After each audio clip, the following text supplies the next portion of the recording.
Undercover CEO found a new cashier. Crying in the break room. What she said next shattered his heart. Under the dim yellow light of the break room, Ethan paused at the doorway. A soft hum from the soda machine filled the silence, but it was the sound of muffled crying that froze him. On the worn couch near the lockers, a young woman sat hunched over, arms wrapped around herself. Her blonde hair clung to her damp cheeks, catching the light like threads of gold dulled by sorrow. He took a careful step in. "Why are you crying in here all by yourself?" he asked, voice low, gentle. The woman jerked upright, startled. She wiped her eyes quickly but didn't look at him. Her voice was steady, though tired. "If you just lost your mom and still had to smile at customers, you'd cry too." Ethan stopped short. He hadn't expected that. He'd come in for a bottle of water, not to walk into someone else's grief. The weight in her words hit him in the chest. "I'm sorry," he said quietly. She shook her head, brushing off the apology. She leaned back, eyes dry now but distant. Her uniform was slightly wrinkled, name tag crooked. "Lisa." Ethan looked toward the mini-fridge but didn't move.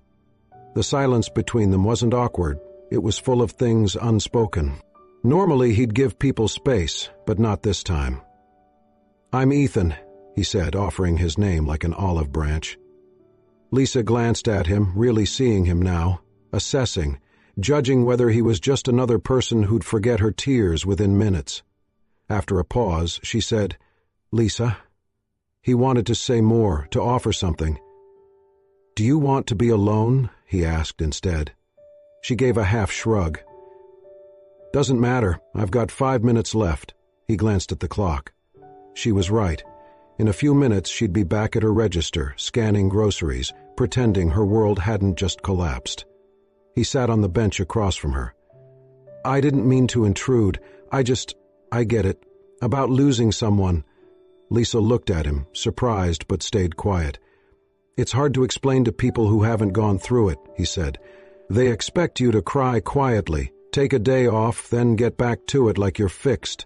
Lisa let out a bitter laugh. "Exactly." He nodded. "They move on. They think you have too."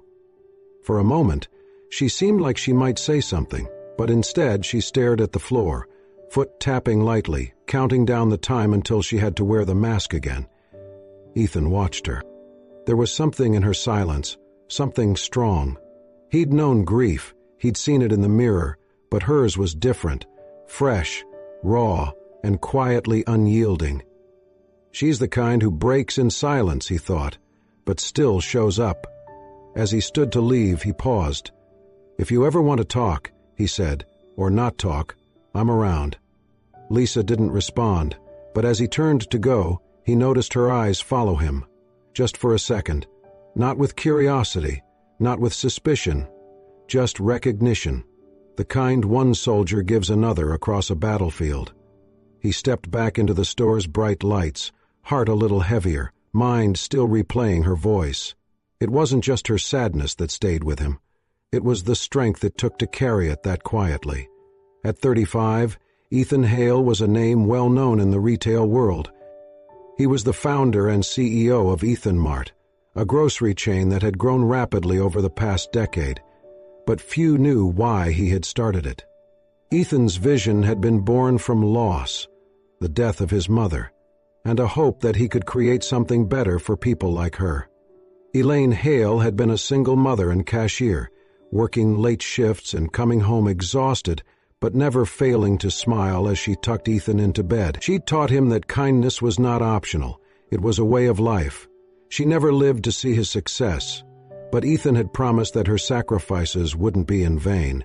When he opened the first Ethan Mart at 25, it wasn't just about groceries. It was about dignity.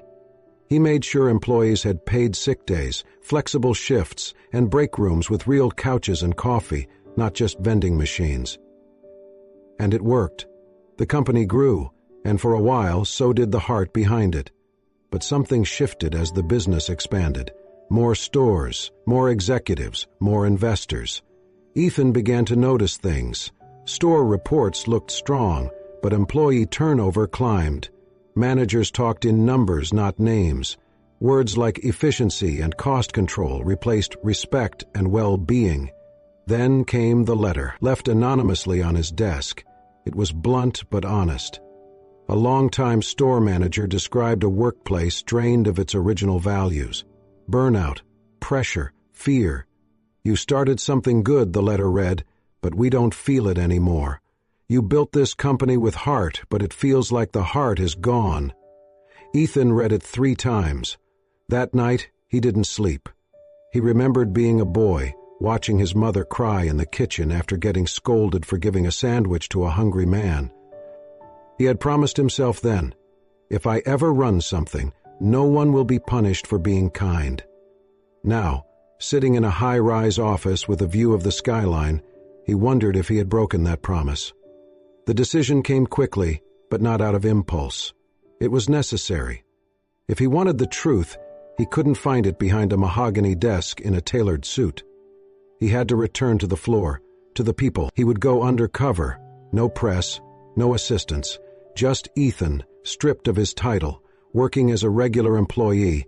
He chose a store far from headquarters, Store 48, a quiet suburban location where no one knew him. There, he applied under the name Ethan J. and started at the bottom. Stock associate. Back room. Night shifts. His job was simple: unload pallets, scrub floors, and take out trash. So, on a cold Wednesday evening, Ethan found himself pushing a mop down the back aisle, sweat gathering at his collar, arms sore from lifting crates of bottled water. Customers passed him by. Employees offered polite nods. No one knew, and for the first time in years, Ethan felt grounded. There was no corner office, no buffer, just him, face to face with the very culture he had created, or perhaps lost. He wiped his hands on a towel, looking down the long row of shelves. "I made a promise," he murmured, "and I need to know if I broke it." The night shifts at Store 48 were quieter than the day, but Ethan had come to realize that was when the truest parts of people revealed themselves. Under fluorescent lights, stripped of the rush and noise, the rhythm of the store slowed into something almost human. That was when he began to notice her. Lisa. She worked Register 3, always took the closing shift, and rarely spoke unless spoken to. She was slender, with pale skin and long blonde hair that she kept tied back in a loose ponytail, but what struck Ethan wasn't her appearance. It was her eyes. There was something in them he couldn't name. Not sadness exactly, but a certain stillness, like someone who had learned to live with something they never quite healed from. She was always kind to customers, but not in a performative way. It was quiet kindness, real. When an elderly man came through her line short $2 for groceries, she pulled the change from her own pocket without hesitation and told him not to worry about it. When a young mother's toddler threw a tantrum and knocked over a display, Lisa calmly knelt down to help clean up while offering a gentle word to soothe the panicked woman. She took shifts no one else wanted. She clocked out late. Ethan once watched her mop up a coffee spill that wasn't even in her department, simply because no one else had noticed. She never complained. She never expected praise. She just did what needed to be done. And yet, she never smiled with her whole face. Ethan watched her from afar, not in a way that felt intrusive, but observant. Every time he saw her interact with a customer, he found himself trying to read between her gestures. The way she gripped the counter a second longer after a particularly rude exchange. The way she turned away quickly after a polite laugh, as if afraid the mask might slip. One evening, he saw her walking alone toward the break room at the end of her shift. Her shoulders were tense. She glanced over her shoulder once, then disappeared behind the swinging door. That was the first time he wondered what burden she was carrying. He couldn't stop thinking about her. It wasn't romantic, at least not yet, but it was something deeper. Something like recognition. He saw in her the quiet strength of someone who endured, who kept going not because they had the energy, but because they had no other choice. Ethan had spent the past week pushing carts, restocking shelves, and cleaning up broken jars. His body ached in places he had forgotten could ache, but nothing unsettled him like the presence of this girl who wore her pain like a second skin. One night, as he walked past her register during closing, he heard a customer bark at her for scanning an item twice. She apologized immediately, voided the duplicate, and handed the woman her receipt with steady hands. As the customer walked away, Ethan caught a glimpse of Lisa's face. She was still smiling, but her eyes looked like they were somewhere else entirely. That was when it hit him. Whatever pain she was holding, it was old, worn in, like a coat she had grown used to wearing. Why does she stay here? Ethan wondered later that night as he sat alone in the break room. Why does a girl like her choose this life? Is it really a choice at all? He thought of his mother, of how she had smiled for him even when her world was falling apart, of how she had said that some people give more than they should because they're afraid no one else will. He looked toward the door where Lisa had walked through earlier and thought, she's not just another employee. There's something else, something I need to understand.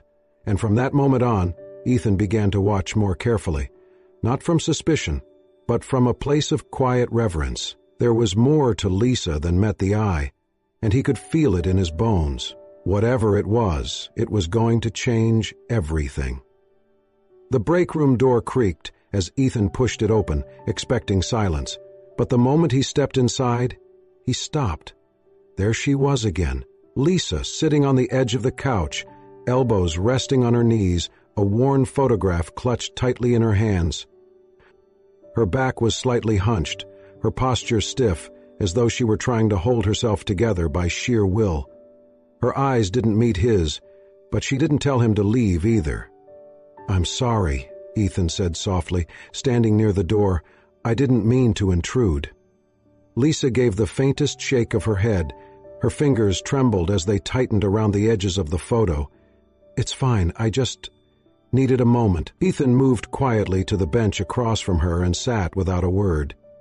He didn't want to break whatever fragile balance was keeping her from falling apart. Lisa stared down at the photo, not really seeing it. Her voice, when it came, was low and brittle. "I've been messing up at the register. I entered the wrong price twice today, forgot to bag a woman's produce. She yelled at me in front of the whole line, said I was useless." Ethan stayed quiet. "I couldn't even look her in the eye," Lisa continued. "I wanted to apologize, but the words just wouldn't come out. My head's somewhere else."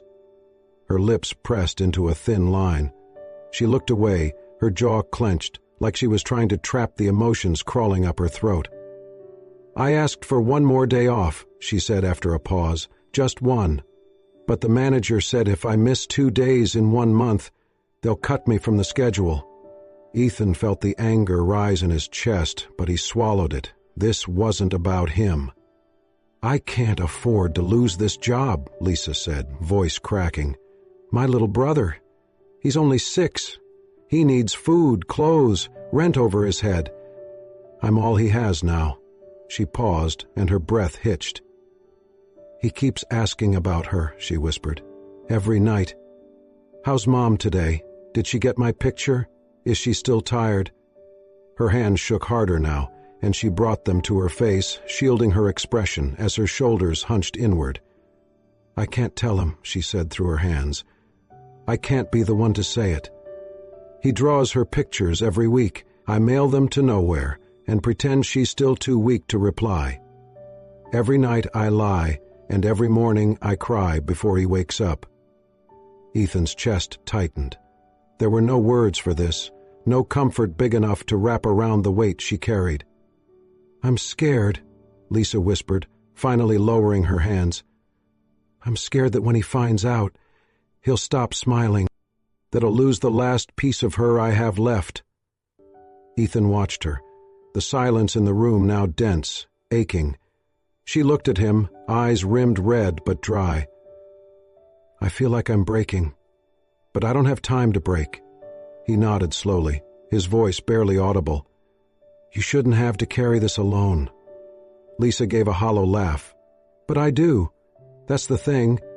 No one else is going to step in. If I fall apart, everything falls apart with me. She leaned back against the couch, the photograph now resting on her lap. Ethan glanced at it, 3 smiling faces, one of them a boy with bright eyes and gap-toothed grin. That's him? Ethan asked gently. She nodded. Tommy. He doesn't even know what grief is yet. And I'm doing everything I can to keep it that way for just a little longer. They sat in silence for a moment. The humming vending machine, the ticking clock, even the distant buzz of the store outside, all of it faded into the background. Ethan wanted to promise her something. Anything. That she'd be okay.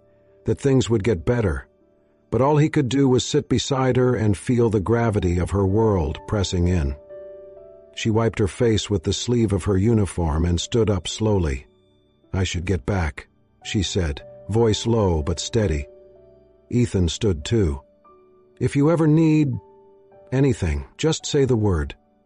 Lisa didn't answer right away. Then, almost imperceptibly, she gave a small nod and walked out, the photo still in her hand. And Ethan, left behind in the quiet, knew something had shifted. He had seen pain before, but not like this. He had just stepped into Lisa's darkness and found it filled with a light so fierce it made his chest ache. It was a slow night at the store. The aisles stood mostly empty, the hum of fluorescent lights filling the quiet. Ethan, finishing his shift, wiped down a shelf in frozen foods when he noticed Lisa in the adjacent aisle, kneeling by the soup cans, methodically organizing with mechanical focus. Her movements were sharp, precise, but lacked any energy. Her eyes stared forward, unfocused. He hesitated, then approached. Need a hand? Lisa glanced up, startled, then managed a small, tired smile. I'm good, just keeping busy. Ethan crouched beside her and began stacking cans. Sometimes that helps. Silence followed, but not uncomfortable. Then Lisa spoke, voice soft. You ever meet someone? Just once, but they changed everything? He looked at her, surprised. Yeah, I think I have. Lisa nodded. My mom used to say that. There was someone like that for her. Ethan paused. Who? She was driving late, 10 years ago. It was raining hard. Her car spun off the road into a ditch. She was trapped, scared. Lisa's voice dropped, touched with something reverent. He said a young man stopped, mid-20s maybe. He pulled her out, drove her to the hospital, stayed the whole time. Argued with the nurses to get her seen faster. Ethan's breath caught. She never got his full name. He told her he was Jonathan Hale. The name rang like a bell in Ethan's mind, and for a moment everything froze. Jonathan Hale. It was his name before he changed it legally, just before founding the company. At 25, he'd wanted a clean start. He'd taken his middle name, left Jonathan behind, and became Ethan Hale. He remembered that night. The pouring rain, the car overturned in a ditch, a woman injured, frightened. He'd smashed a window, carried her out, and driven her to the nearest hospital. Waited until she was admitted. She had thanked him.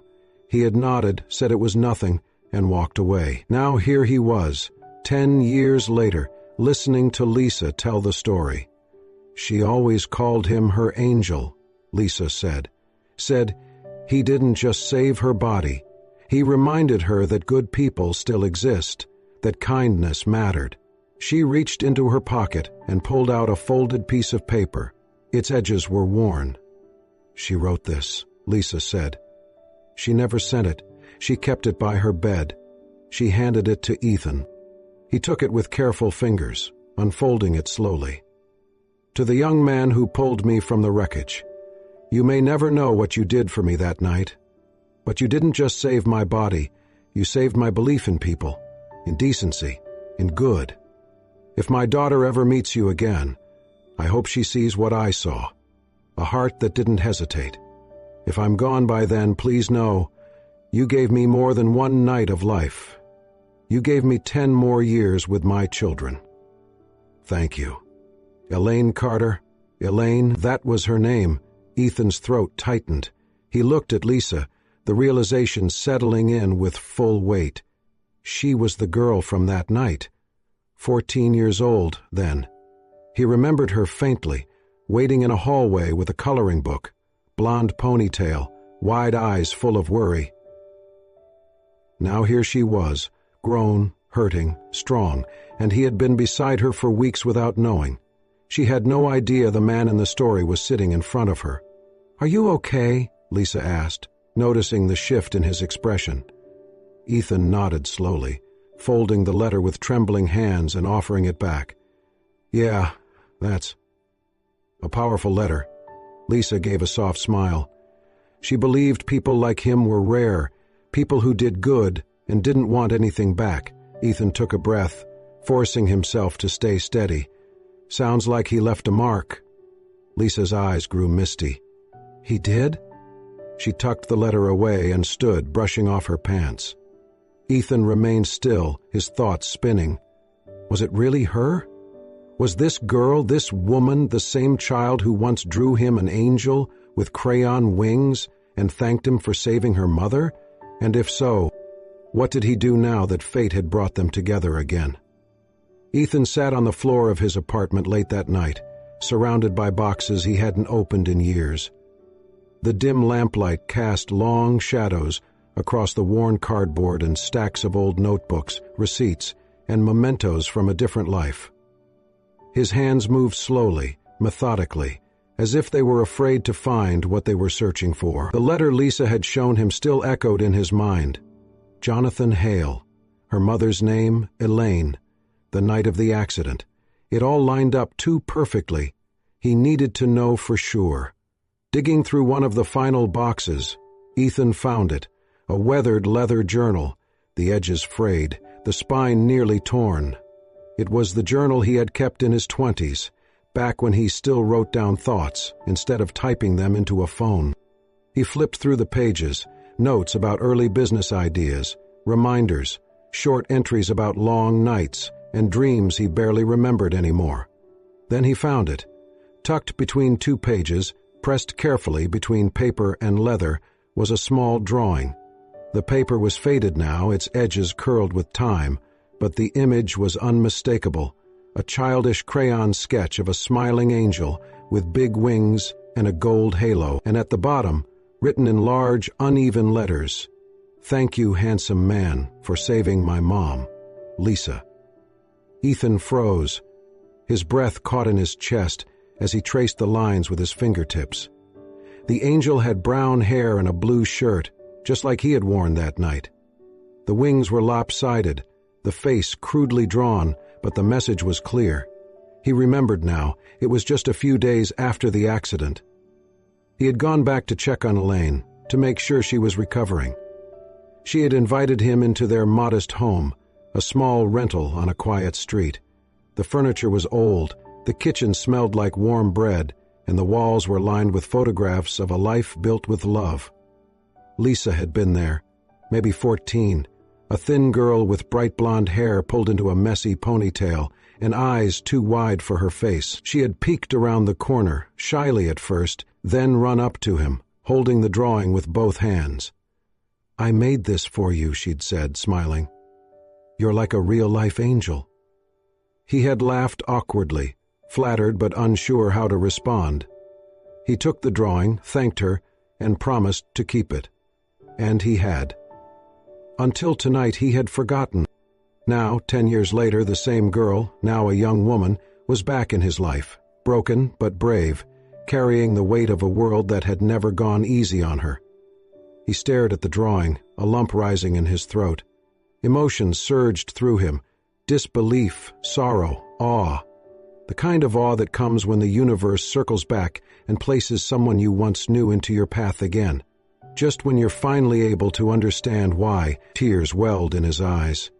She had called him a guardian angel, but the truth was he had only been there for a moment. A passing light in one of the darkest nights of her mother's life. Yet somehow that moment had mattered. It had lived on.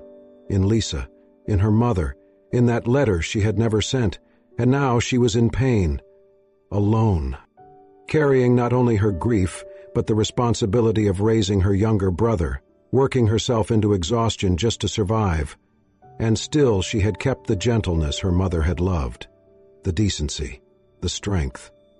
Ethan wiped his face with the sleeve of his shirt, trying to steady his breath.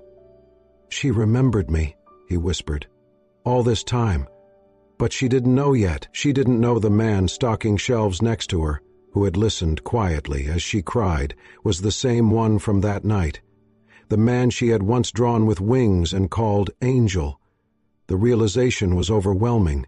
He sat in silence, the drawing in his lap, heart aching in a way he hadn't felt in years. The past and present had collided, and in the middle stood Lisa, not just a girl with a sad smile.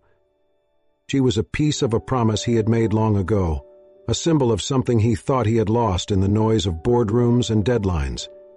He folded the drawing carefully and pressed it back between the journal's pages. But not to forget it this time. No, now it was a reminder, a guide.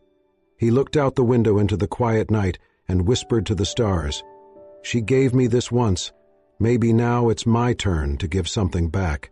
And with that, Ethan knew, he would not walk away. Not this time. "Everything is written precisely to the tone and structure you've set." The morning air was cool as Ethan stood outside the store, sipping his coffee, watching delivery trucks unload their cargo. To anyone passing by, he was just another early shift worker waiting to clock in. But inside, his mind was racing. He had a plan, a quiet one, a gentle one. A plan born not of duty, but of something far more personal.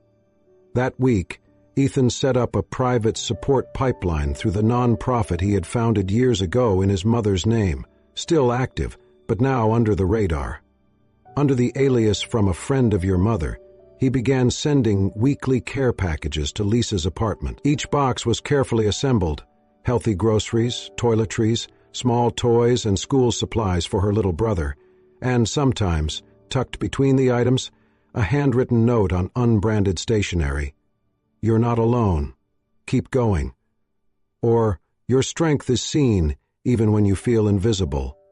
He knew she would be suspicious at first, but he also knew she needed to believe in grace again, in invisible kindness, just like her mother once had.